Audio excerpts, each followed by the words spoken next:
Welcome to Behind the Screens, a podcast where we talk to industry experts and the people who make Universal Screens a leader in the world of motorized retractable screens. Welcome back to Behind the Screens with Universal Screens. We'll call this Season 2. We took a little hiatus, but now we're back, and we're in a completely different setup here.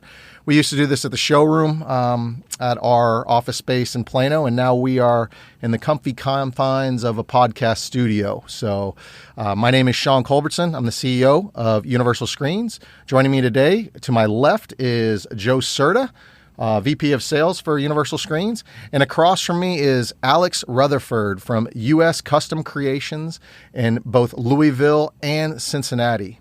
We're going to just jump right into this. Basically, we wanted to bring Alex on. He's one of our biggest customers, has been for quite ever since the inception of our company. Actually, that wasn't the case. We couldn't sell to you at the inception of our company. So yeah, eventually when that web got untangled, we were able to sell. But we've known Alex on a personal level, Joe and I, since I'd say 2011. We met Alex at a convention, a conference in Florida, for those of us in the industry, using another company's product. And you were one that kind of not necessarily took us under your wing, but you were open and you sat with us and talked to us about installations. And I'm telling you now, years later, that we truly appreciate that. Like we felt that was a huge thing for us to learn how, installations are done by different people. We just didn't have access to that here in Dallas. So we wanted to thank you years later. Thank you for that. Yeah. So tell us about U.S. Custom Creations. Tell us about, you and how it got started, how you got into the industry, the retractable screen market. So for us, it's been a long journey over probably 22 years. I wanted to get into the screen business a long time ago, but I don't think the technology matched my expectations. So as the technology improved, the products improved, kind of stumbled upon a Clearview dealer that was from Chicago that came to Cincinnati.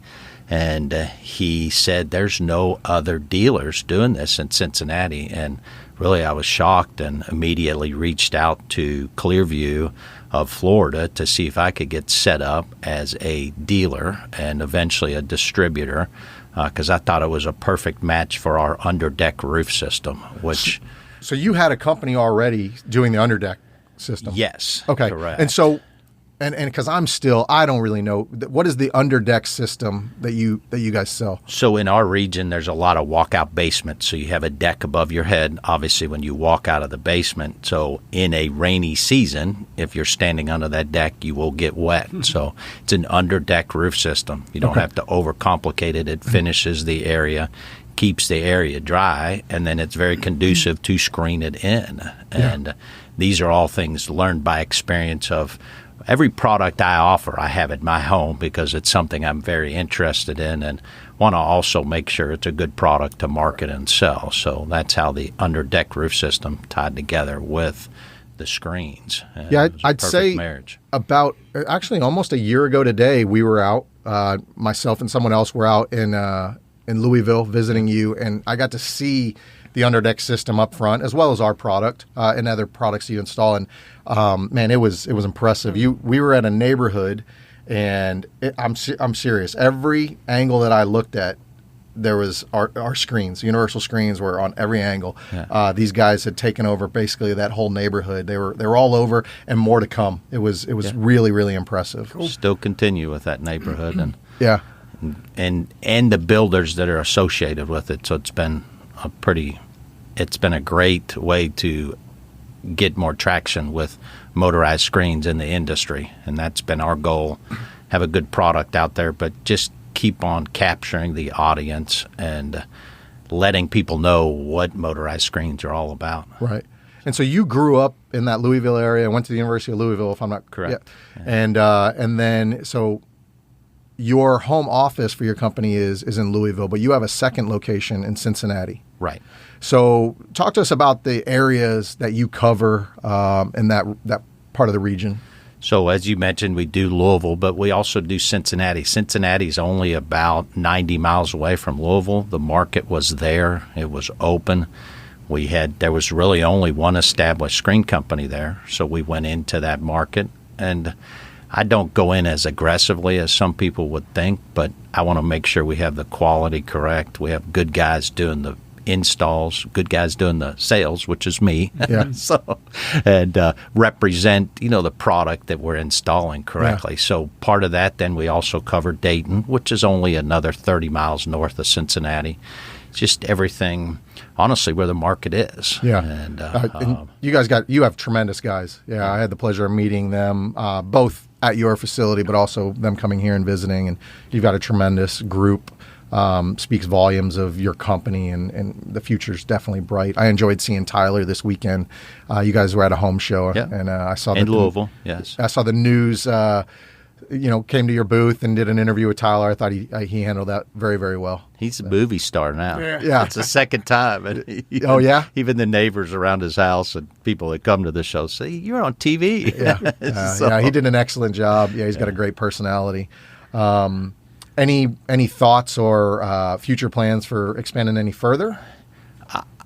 Right now we don't. I think our goal is to continue to grow the Cincinnati market because it's still largely untapped. You've got good metropolitan area has about 3 million people, and although we have a pretty good market coverage and saturation, I think we can get even more with the right team in place, which we're growing that. And as you mentioned, my employees are great employees. We take great pride in it. We've rolled out a new training program for them to try to implement even better quality control and education in all of it. So when they go out and sell something, install something, they're representing us well. Right. That'll be something if they want to expand into other markets. That's something somebody else can take on in the company, right. And that's something we'll look at. I put a lot of time and energy in getting into Cincinnati, and I don't know that I have that energy and time to do it. I have other priorities like a granddaughter that I want to spend time with. So, congratulations on that. Yeah, thank you. That's your first? Yes. Fixing to be a grandfather here in about 2 months. So it is a pretty neat experience. I don't know, changes some of your priorities. I'm pretty sure. So I'll know that soon. Yeah, but I think in terms of growth, I think that's something that we look at. Help with Universal that can help do that and help get other people, other dealers in the area to grow the markets that we can work with and not necessarily have to support the market. Right. So just help them grow it so we can have more of a just market saturation. Right. So here we are, May 2022. Just a little over 2 years ago was the start of the COVID pandemic. And you were no different than the rest of us in that March of 2020 of just, and much longer than that, but it's certainly in March of just this complete uncertainty of how we were going to operate. I mean, you weren't even able to go into people's homes to do appointments. And so everything that we knew as normal kind of shifted and changed. How did you guys, I'll use the popular word for the past few years, how did you guys pivot and find ways to continue to scale your business up during those times? I know we all took a little bit of a break, certainly March of 2020, but then things kind of pedal to the metal right after that, all over the country, yourself included, where the numbers were higher over the past 2 years than they've ever been. And I know that's indicative of people staying at home and wanting to, turn their do home upgrades and take care of their living space. They've been maybe trapped there working from home or doing whatever. But have you guys done anything different to pivot? And, do you do, I know that people do Zoom appointments and things like that. Have you guys made any changes? So what was kind of ironic about the whole COVID thing is we had started a new what we'll call initial sales contact, where we had customers do some Zoom calls, do photos, do dimensions, and do some initial consultation before we even came out. So it just really reinforced what we were trying to do anyway. And so that part didn't really change. So what we did was concentrate on, once again, some training to make sure when the customer calls in, that is your first initial point of contact, and it needed to be somebody that wasn't just somebody answering the phone. U.S. Custom Creations, this is Alex. I needed to be the phone salesperson where I could educate the customer, talk to them about screen options, colors, what you should expect from a screen install. So it really was almost a perfect storm to where it led us, then people were already receptive to that. Yeah. So now they continue to be receptive to that. And so it was, like I said, the perfect storm. So from doing that, it really worked out great, and we've carried it on still, because that way motorized screens it's labor intensive, it's product intensive, so it's not the cheapest product. And while everybody wants it, doesn't necessarily mean they can afford it. So doing some initial consultations with them and pricing, it saved us time not having to go out to jobs. Yeah, absolutely. And then setting up Zoom calls. There were numerous jobs I sold just off a Zoom call, and the only thing we did was had to mail samples to them, get them their colors in front of them, and then I would go out and measure with nobody around, and nobody seemed to mind. It all worked out. I agree great. with you. I mean, if one of the good things that came out of this whole pandemic was a Zoom. Yeah. And it's so easy to this day. It's like we knew about Zoom, but it wasn't utilized that much. That now, quick training, you want to get on a Zoom call with the dealer, and we love it. Yeah. I mean, it's a good thing. Customers were very receptive to it also, because there was everybody was apprehensive of, well, I don't want you to come into my house. Yeah. No problem. Don't shake my hand. No problem. Right. It helped with the contactless point of sale also, and where people could pay off of an app, and that part, it really just rolled together right. And I think it'll continue to get better.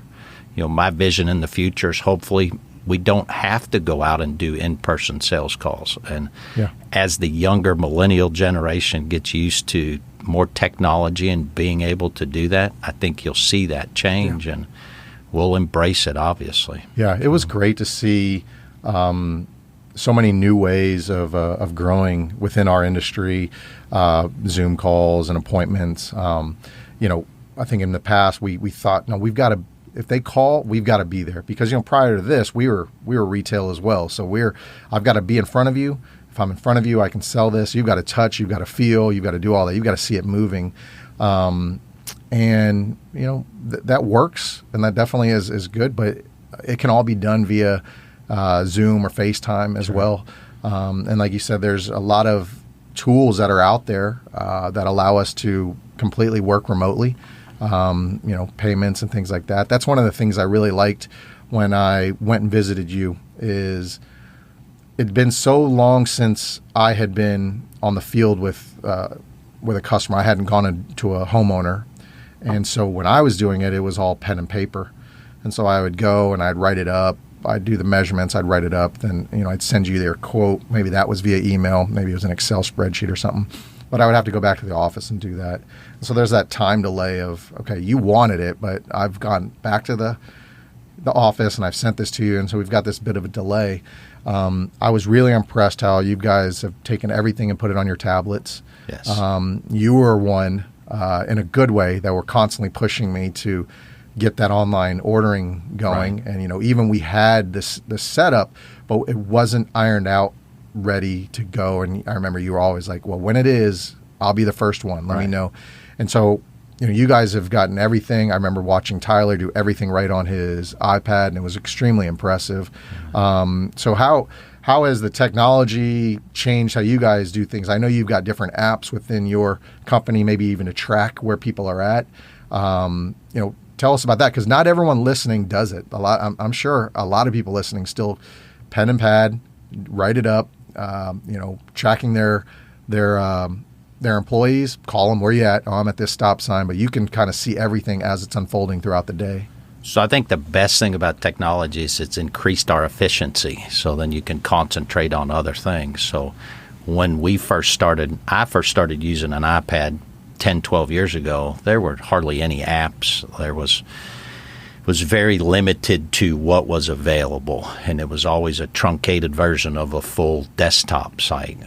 So through that technology, as it's improved, everything we do, including the installers, all the way from the drawing, all the way to the proposal, all the way to obviously ordering with you guys, is all done on the iPad.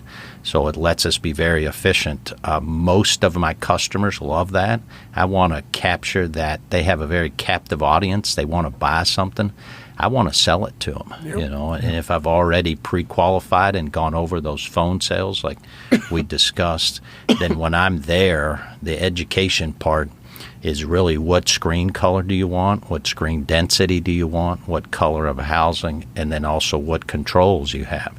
So it becomes a lot easier to sell the job, and then I type it up right there. It literally takes me about 2 or 3 minutes to type it in, show the customer the proposal live and in front of them. They can either accept it or think about it. We don't like them thinking about it, but I'm also not going to, some of these jobs are $15,000, $18,000, $20,000. That's an investment, no matter how wealthy you are or not wealthy. So that part has increased. All of my employees have iPads. They can look up what's supposed to go on with the job. They can verify that what we've ordered has been ordered correctly according to my drawing. And then they can be educated when they go out and do the install. And I don't have to spend time on the phone with them or anybody else, the office manager. Hey, do this, do that. If they've got questions, they already ask it before they go out based on the information. So that technology has allowed us to improve our efficiency, which then in turn lets us install and sell more screens, and everybody becomes more profitable, hopefully, from that process. Yeah. So. If I'm a homeowner and I've reached out to you, and if it seems like today, it used to be the yellow pages. You'd open it up and you'd look for 2 or 3 different ones, get quotes. And so today, you're going online, and I'm finding, and I've come across you, I've come across some others, and I get you guys to come, whether it's Zoom or to my home. Why should I buy from you? What sets U.S. Custom Creations apart from your competitors?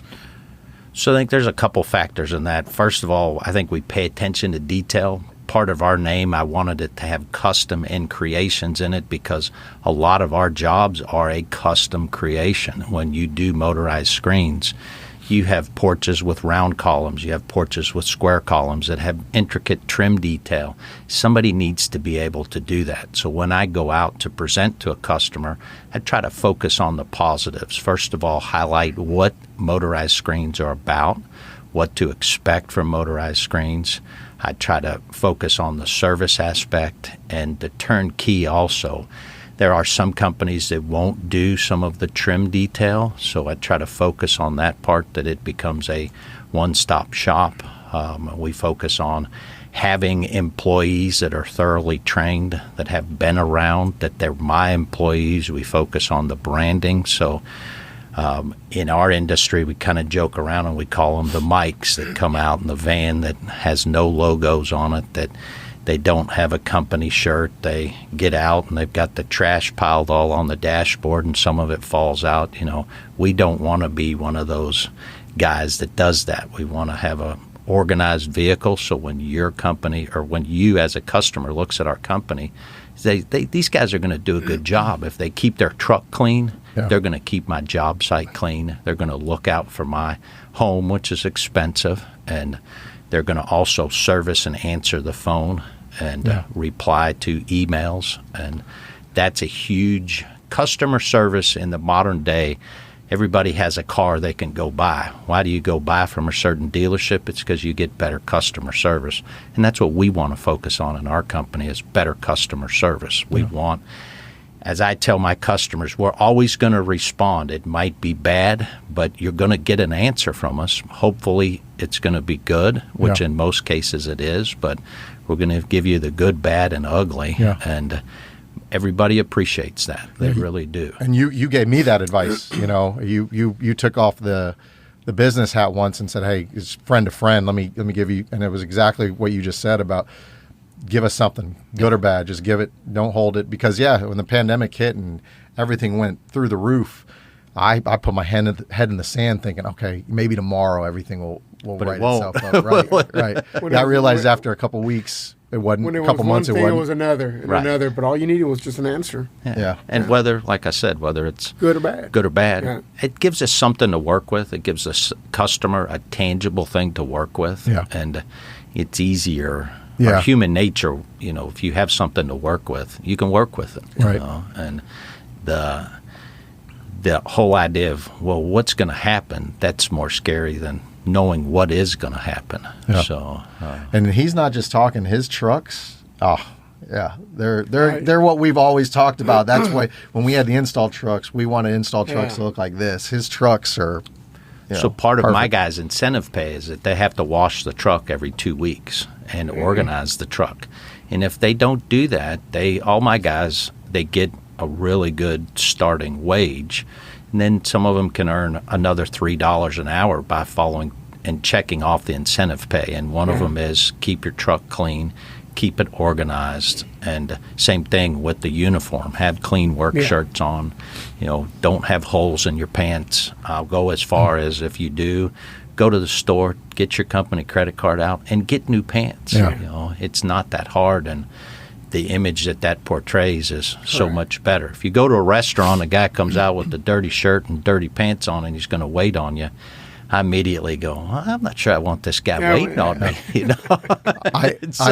I listened to something last night, and they were talking about Anthony Bourdain in his book, which I need to purchase and read. But he said that when he goes to a restaurant, he immediately goes to the bathroom. Sure.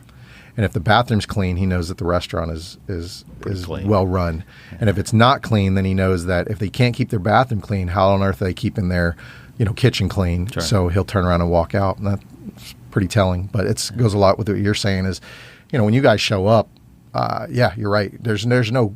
You guys are uniformed. The truck looks great. People are professional, and already that's a step in the right direction. Correct. And I know that people are looking. Oh, what is the lowest price? What is it? And if you're checking all these other boxes, it sometimes becomes, man, I know these guys are lower, but you guys are legitimate. You guys are the real thing, and I want my job done right. And I do focus on that with my customers. If somebody calls and says I'm price shopping, I tell them up front, then you don't need to talk to us. Yeah. But if you want to shop for everything else, the quality, a good installation team, a good sales team, a good support staff, and not just from our company, but from you guys, from Universal, then you want to buy from us. But please don't make it all about price, because this is a long-term relationship. We're going to enter into it.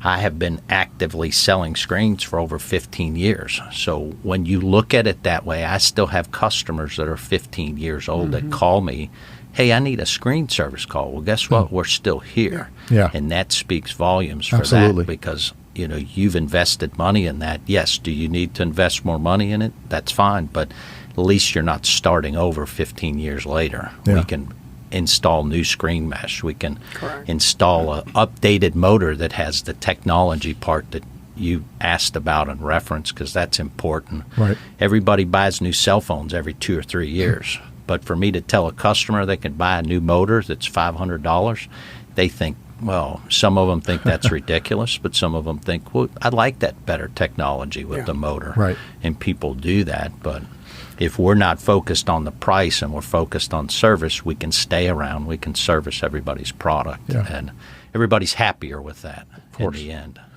So we're based out of Dallas-Fort Worth area, and we drive anywhere we drive. There's new homes going up. They're building everywhere. It's ridiculous, and you can feel it in the traffic build up. But there's no shortage of building. I know that our customers in this area, there's no shortage of customers for them, of new homeowners. How is it in the Louisville and Cincinnati market? Are you seeing still growth there, or does it look like your market that you can continue to grow U.S. Customs the same way it has been the past few years?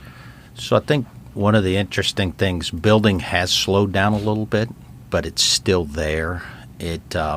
Louisville and Cincinnati is it's very Midwestern, the growth is, your home values go up 3 to 5% a year, and that's really it. You don't see the wild market swings that you do in other larger metropolitan areas, but it's still growing. The different neighborhoods that are growing are neighborhoods that are our customer base, and I say that homes that are $500,000, $600,000. Those same homes here in Dallas are $1 million, $1.5 million, so it's a little different, but they're still growing. Some of our smaller ticket items this year have gone away, but I think that's indicative of whether everybody wants to hear it, recession years, and we will go into a recession with gas that's $5 a gallon. Right.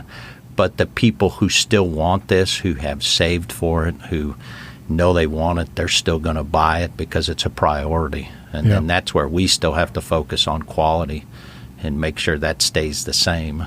So is the industry going to change a little bit? Yes. Will we grow as much as the past 2 years? Probably not. But my company has grown every year 15 to 20%, whether it was COVID or not. So that's something I'm proud of. And absolutely. And my goal is to continue that, but then it goes back to quality, having a good product, having good customer service. And because our largest from a standpoint of how do we get new business, it's referrals. And obviously if we get referrals, that's the best compliment we can have as a company. Right. So have you seen an uptick in the commercial side of your business? Are you doing many restaurants? Because, since COVID, restaurants they were getting screens, but not at the same level as they are now. It seems like everyone is, wanting to expand that outdoor dining space, and whether it be solar screen, bug screen, or more importantly, vinyls to do that, and plus the bourbon. I know bourbon's been around, but it seems like bourbon is like the biggest thing. And so you guys doing distillery work or anything like that? So our focus is on residential. Yeah. It really is. I enjoy the interaction with the residential customer. Commercial work, before I was a screen dealer, and that was part of my company, we did commercial work, and it's my least favorite work. It seems like it's the least rewarding.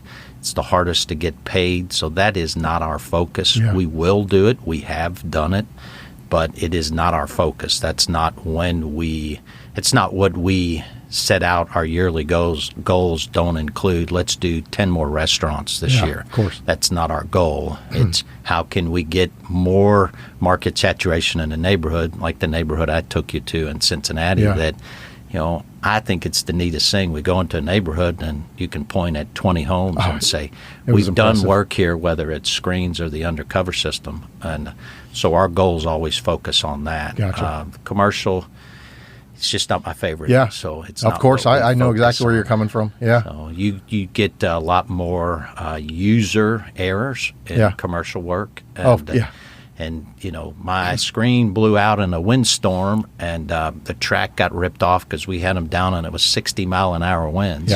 You got to come out here tomorrow and fix this. Well, we've already got a schedule set for 3 weeks. It's going to be difficult. So in business, that's one thing we try to focus on is what's our primary market, and our primary market is residential business. So I understand. Commercial is just a byproduct of that, right. And I'd like to continue with it to be that way. Right. So, well, we're going to start wrapping this up. Definitely, it's a pleasure to have you on. I'm glad that this coincided with your visiting Dallas. It was perfect for us that you were here and we were able to do this in person. One of the reasons for moving the studio was so that we could do some interviews via Zoom, like we had discussed earlier. Sure. But the fact that you were here made it all the better. We wanted to make sure that we talked about you and your company, and if anything, for anyone that's listening out there, you guys have always done the right thing. You guys have adapted to new technology and implemented that in your business. You've always stood behind whether it's, your product, your install, but your company. You have great people. They keep their place immaculate. It's impressive. Can't wait to go look at it. So we'll definitely have to do that. You were the first company that we did the kind of the extended trip where we spent time out on the field, and we got back and said, you know what, we've got to do more of those. Joe and I have been on a few. Last week we were in Chicago visiting with Rodney Brandon and his team. and it's really impressive, and we hope to get to more to just kind of do that. And I definitely am going to take Joe with me. We're going to come and see you guys in Louisville soon. But where can homeowners find you guys at as far as your website and a phone number? And we'll kind of wrap this up from there. Our website is uscustomcreations.com. It just goes with the whole branding, the name, the website. Our phone number for Louisville is 502-664-7751. The Cincinnati market's 513-475-0182.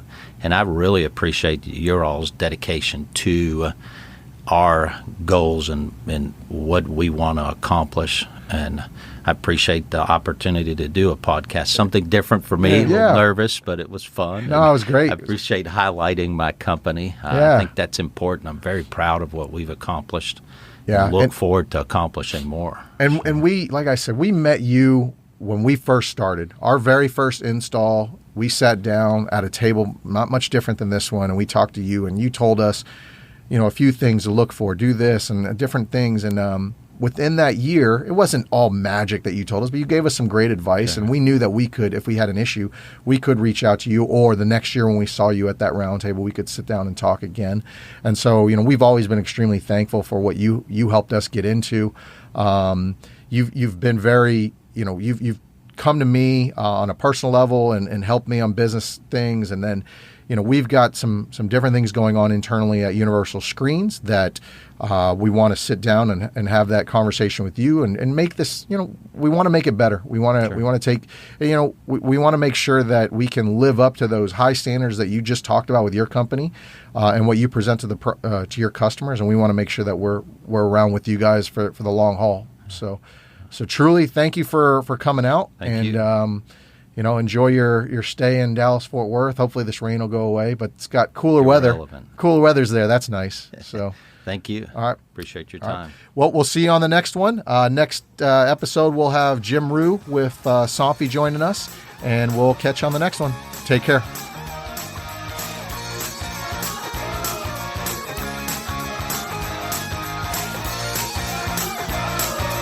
Thanks for listening to Behind the Screens. Don't forget to follow us on your favorite podcast player and leave us a review.